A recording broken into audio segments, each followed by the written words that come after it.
अस्सलाम वालेकुम दोस्तों।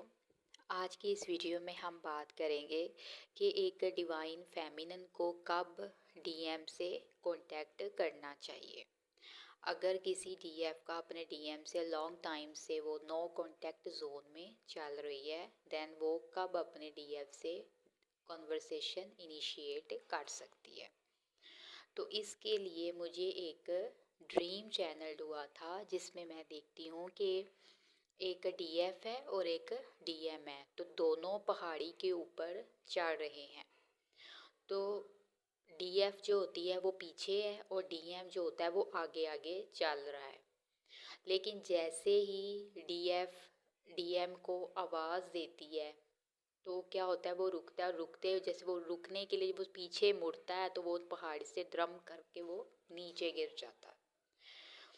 तो यानी इस ड्रीम से फिर मुझे ये चैनल्ड हुआ मैसेज कि कुछ डीएफ्स क्या करती हैं कि जब उनके अंदर बहुत ज़्यादा डीएम के लिए लव एनर्जी जब ओवर हो जाती है, जैसे कहते हैं ना वो जो पानी की टैंकी ओवर हो जाती है, यानी जो हार्ट है वो लव से ओवरलोड हो रहा होता है, तो मोस्ट ऑफ डीएफ क्या करती हैं, वो अपने डीएम से कांटेक्ट में चली जाती हैं।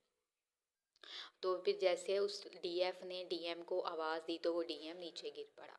तो इस तरह क्या होता है कि यहाँ ये समझने की ज़रूरत है कि जब डीएफ को स्ट्रॉन्ग इनर पुश हो, देन वो तभी अपने डीएम से कॉन्वर्सेशन इनिशिएट किया करे। अगर आपकी जो डीएफ की जो हायर सेल्फ है वो ऑलवेज डीएफ को गाइड कर रही होती है। तो जब आपने कन्वर्सेशन इनिशिएट करनी है, देन आपने कूल होकर पीस ऑफ माइंड से पहले ये सोच लेना है कि मुझे डीएम से बात करनी चाहिए या नहीं। अपने आप से कहते हैं ना, पहले पूछ लो, पहले सोचो फिर बोलो। तो यहाँ ये है कि अगर आपको स्ट्रॉन्ग इनर पुश आ रहा है, आपका स्ट्रॉन्ग इनर आपको पुश कर रहा है अपने डीएम से बात करने में, देन तभी आपने अपने डीएम से कांटेक्ट करना है।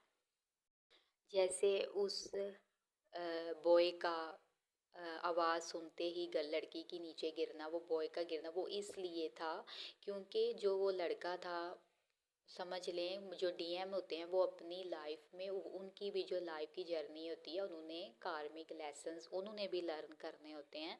तो जैसे डीएफ को जो कार्मिक लेसन्स होते हैं, डीएफ की फैमिली डीएफ को लर्न करवाती है कार्मिक लेसन्स, तो इसी तरह जो डीएम होते हैं उनके भी जो सराउंडिंग में पीपल होते हैं, उनकी फैमिली, या अगर वो मैरिड है तो वाइफ, या उनके जो वहाँ पर वर्क करते हैं वहाँ, मतलब उनके भी जो फैमिली में जो लोग होते हैं उन्हीं से वो लेसन्स की लर्निंग डीएम की होती है। तो अगर डीएफ बगैर किसी सोच समझ के ओवरलोड ऑफ लव होने की वजह से अगर डीएम की तरफ चली जाती है, तो वो क्या होता है कि डीएम जो होता है ना वो थोड़ी देर के लिए अपने ट्रैक से हट जाता है। और वो फिर क्या होता है, वो जो लेसन उसको लर्न करना था उस फेज़ ऑफ टाइम में, उस पीरियड ऑफ टाइम में, उसकी जो लेसन लर्निंग उसने करनी थी वो फिर उसका वो डिले हो जाता है प्रोसेस। तो इसलिए कहा जाता है कि पहले एक बार आपने अपने हायर सेल्फ से गाइड करना, यानी अपने दिल से पीस, अपने आप को शांत करके, अपने आप से सवाल करके, सोच समझ के, अल्लाह ताला से पूछ कर, देन ही आपने अपने डीएम से कन्वर्सेशन इनिशिएट करनी है।